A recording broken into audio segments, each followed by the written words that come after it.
Olá, pessoas lindas e maravilhosas. Olha eu aqui, professora Rose Sampaio. Estou com 2 alunos acompanhando a aula hoje. Vou verificar se vai ficar boa essa gravação, né? Vamos ter participação. Nós vamos analisar, não é somente prova de 2017, mas são as provas de 2012, 2014 e 2017. São 2 questões de correspondência oficial para cada prova. O grande problema é que nós tivemos uma reformulação no manual de correspondência oficial.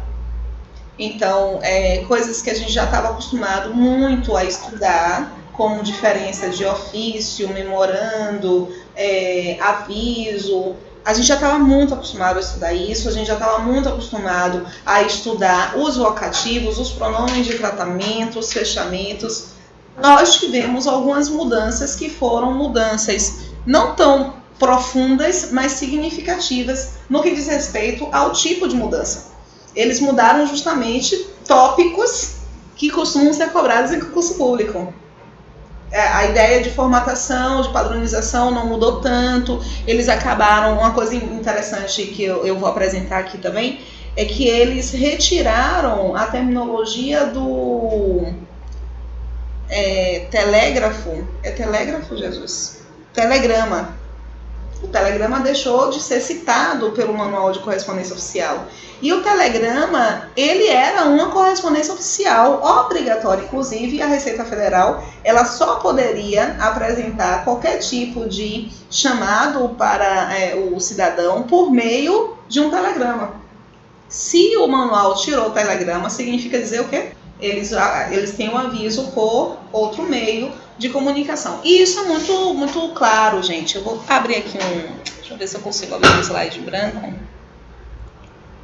Isso é muito lógico pelo seguinte. Quando a gente pensa em correspondência oficial, a gente acaba separando a ideia de correspondência oficial da ideia de tipologia e gênero. A gente acha que é uma outra referência, né? O que é tipologia textual?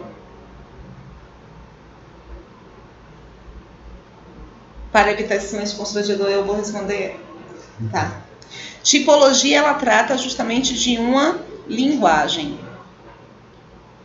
É a linguagem com a qual você vai trabalhar em seu texto. Então, você tem uma linguagem narrativa, você tem uma linguagem dissertativa, você tem uma linguagem argumentativa, você tem uma linguagem injuntiva. Lembram o que é o texto injuntivo?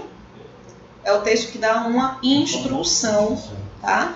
Você tem uma linguagem persuasiva, uma linguagem argumentativa, uma linguagem descritiva. Você não tem muitas linguagens. É um número reduzido, tá? De tipologias. Mas ao lado aqui da tipologia, você tem um outro elemento que a gente chama de gênero textual. O que é gênero textual? Nada mais, nada menos do que a questão de estrutura. Enquanto a linguagem, a tipologia trabalha com a linguagem, o gênero trabalha com a estrutura. O que é estudar correspondência oficial? É estudar justamente as estruturas relacionadas. O gênero, ele nasce a partir de uma demanda social. Então, por exemplo, nós no século XVIII, nós tínhamos internet? Não. Nós nos comunicávamos basicamente por cartas, por telegramas. Nós temos hoje a internet. Então, nós temos uma revisão das cartas. Nós apresentamos a estrutura de e-mail. E o e-mail se tornou um meio de comunicação altamente utilizado. Hoje, nós não temos somente a questão do e-mail. Nós estamos, inclusive, abandonando um pouquinho o e-mail para mídias mais rápidas. A comunicação entre empresas e consumidores hoje, ela é feita pelo WhatsApp. Você vai para uma clínica e você tem o pedido de qual é o seu WhatsApp para a gente entrar em contato com você. Pelo e-mail, as pessoas não leem. As pessoas dizem assim, você mandou. Só que as coisas que acontecem dentro dessa nossa condição enquanto relação entre cidadãos ela demora um pouco mais de atingir o Estado. Então, o e-mail se tornou, hoje, para o Estado, uma necessidade de ser uma correspondência oficial para a comunicação entre os órgãos, entre governo e sociedade, ok? Então, o e-mail passou a ser considerado. E aí você encontra um tipo de gênero textual, que é o telegrama, que era muito utilizado no início do século XX, inclusive. Só que no início do século XX, gente, para agora, o telegrama, ele morreu um pouco. Então ninguém mais usava o telegrama. O telegrama entrou em desuso.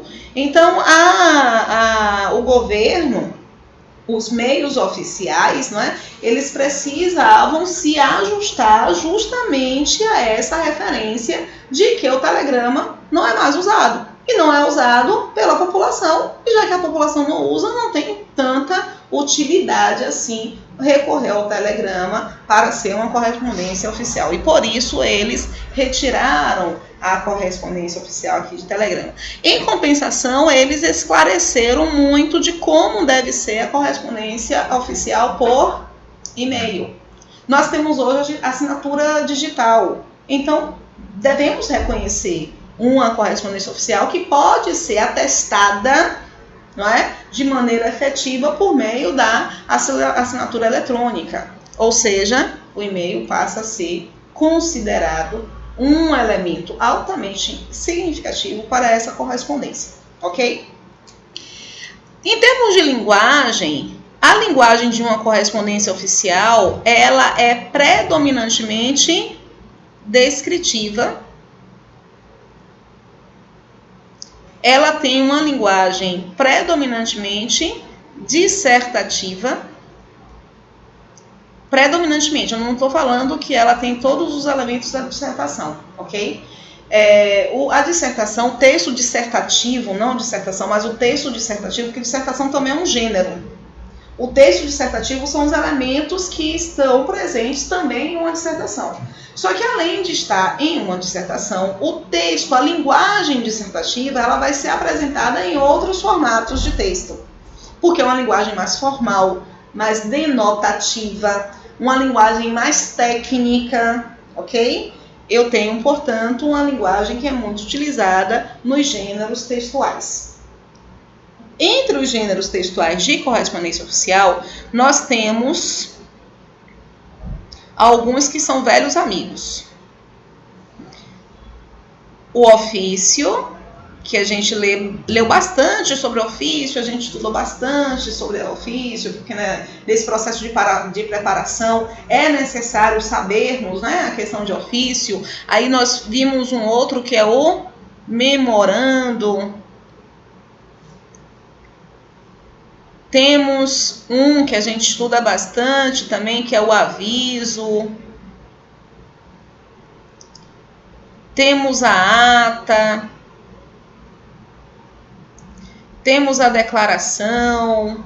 Cada um tem ou tinha o seu formato. Só que nós vivemos em uma sociedade que muda e muda constantemente. E nossa sociedade mudou muito nos últimos 10 anos. É necessário, portanto, haver também uma mudança tanto na estrutura quanto na linguagem. Uma mudança que facilite as coisas e não que prejudique, né? Que atrapalhe, que não agilize. Porque tempo é dinheiro. A gente precisa entrar nessa condição. Sendo assim, esses 3 elementos aqui, que eram as correspondências mais utilizadas, elas sofreram algumas mudanças. Como elas eram as mais utilizadas, elas eram as mais cobradas em provas. Mudou em 2018. A Consultec fez poucos concursos de 2018 até agora com o conteúdo de correspondência oficial. Ou seja, as provas que nós temos em mãos não são provas que traduzem tão bem a maneira como a Consultec ou a UNEB a gente tem essa relação meio obscura, né, do que vai acontecer, de como é que eles vão cobrar o conteúdo para nós. Mas mesmo assim, com base na linguagem com a qual eles trabalham, na apresentação, na elaboração, porque a linguagem de elaboração ela não vai mudar. O que vai mudar é o conteúdo. Então, se nós sabemos como é que é a linguagem com a qual eles trabalham, a gente tem que correr atrás justamente do conteúdo, tá? Aqui, um pouquinho da mudança. A redação oficial deve caracterizar-se pela impessoalidade. Se é impessoal, significa dizer que é argumentativo o texto? Texto argumentativo é aquele que apresenta uma tese, um posicionamento. A correspondência oficial não é para marcar posicionamentos, a não ser que seja um pronunciamento. Aí é um posicionamento justamente do Estado. Mas, predominantemente, você tem uma ideia de impessoalidade. Mesmo quando é um pronunciamento do presidente da República, por exemplo, esse pronunciamento não é da pessoa, é da representação de um órgão. Então, por isso que a referência da impessoalidade tem que ser marcada, tendo em vista que eu não posso defender os meus interesses pessoais, tá? Em detrimento dos interesses coletivos. O uso padrão culto de linguagem. É bem interessante isso, porque o CESP, ele costuma... Não confundir não, estou falando do CESP mesmo, tá?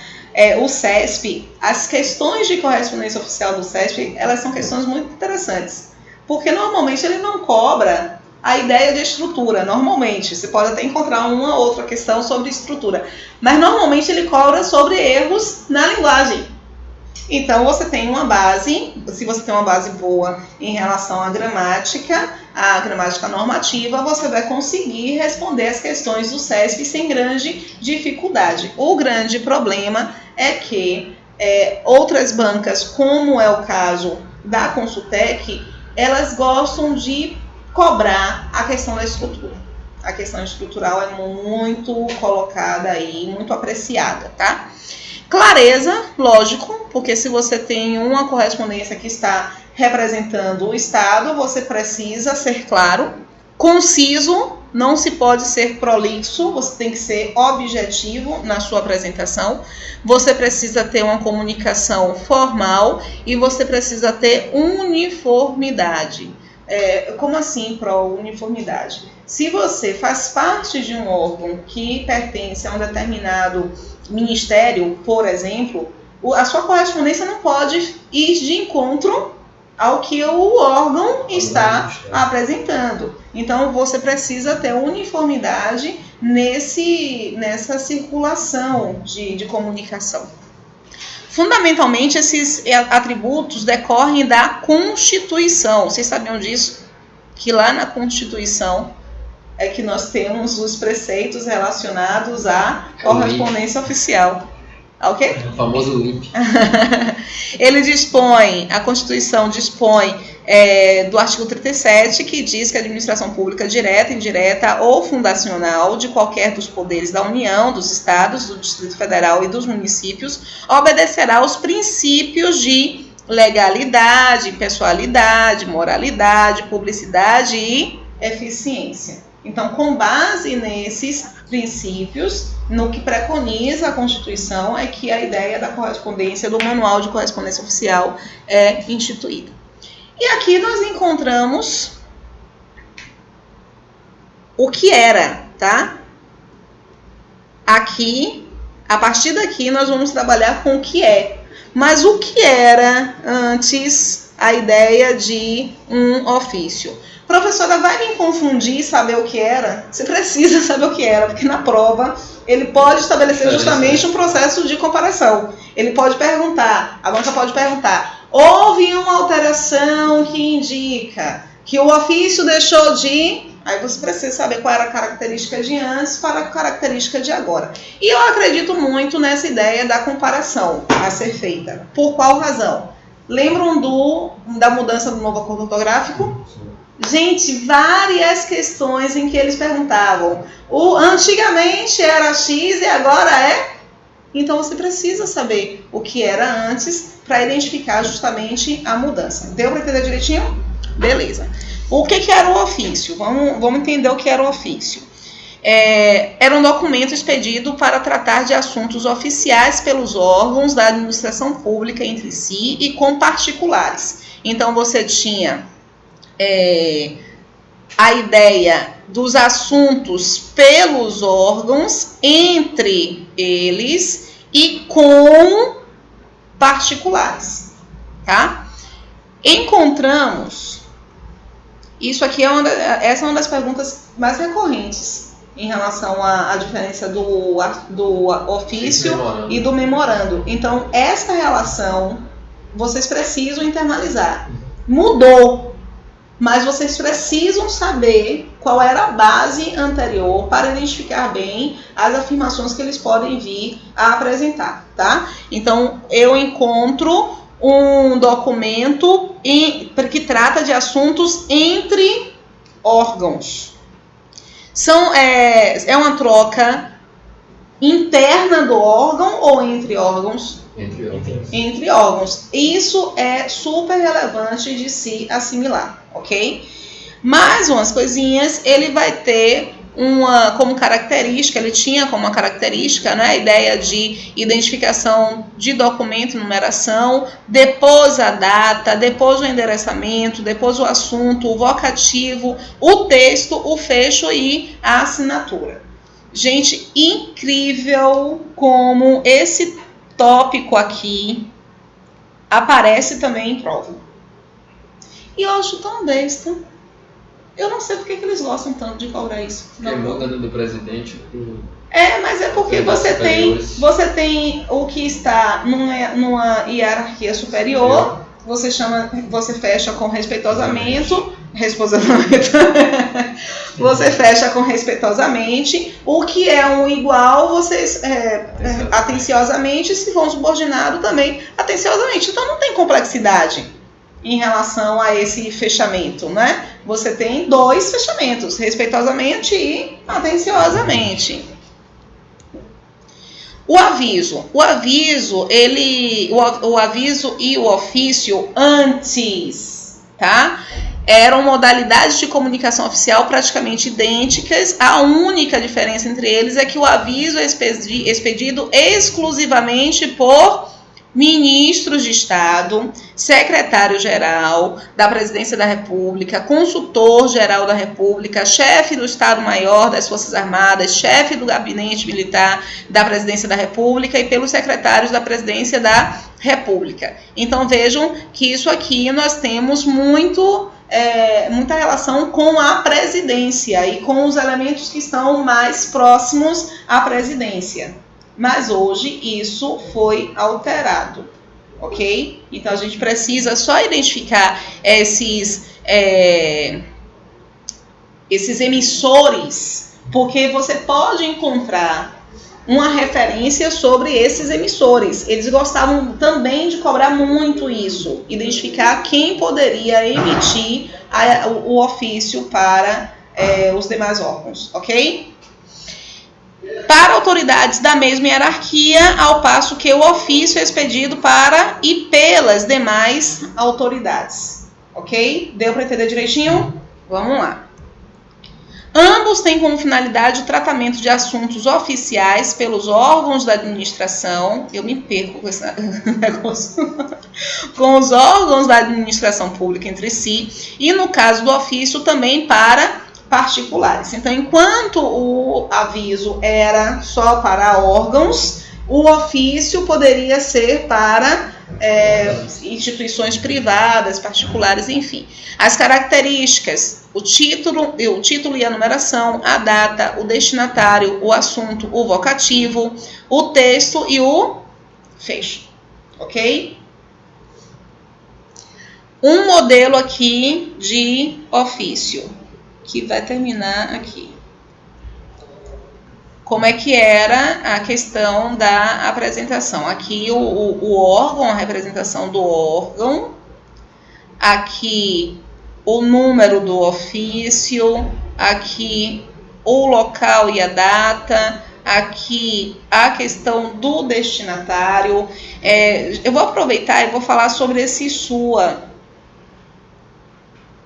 que de acordo com o decreto que apareceu aí, a gente já não vai ter esse tipo de problema, mas se eles vierem a apresentar algo relacionado, o SUA é quando eu falo de. Quando eu estou falando com, eu vou falar vossa. Sua Excelência, o Senhor, porque aqui é o destino da correspondência. Então, não estou falando diretamente com esta pessoa. No corpo do texto, aí eu utilizo o vossa Excelência. Mas na destinação aqui, eu vou utilizar o sua Excelência. A gente pode pensar em uma coisa bem simples, que sua é falar de e vossa é falar com. Ok? Aqui o fechamento, e é importante frisar. Estávamos gravando quando a gente conversou sobre isso, do fechamento? Acho que já. Então, ótimo, porque faz pouco tempo. Mas vou repetir só porque eu não sei se eu estou gravando. O atenciosamente significa dizer que a pessoa, o emissor está numa posição de hierarquia superior ou igual. Se fosse uma situação inferior, né, subalterna, ele iria apresentar o respeitosamente.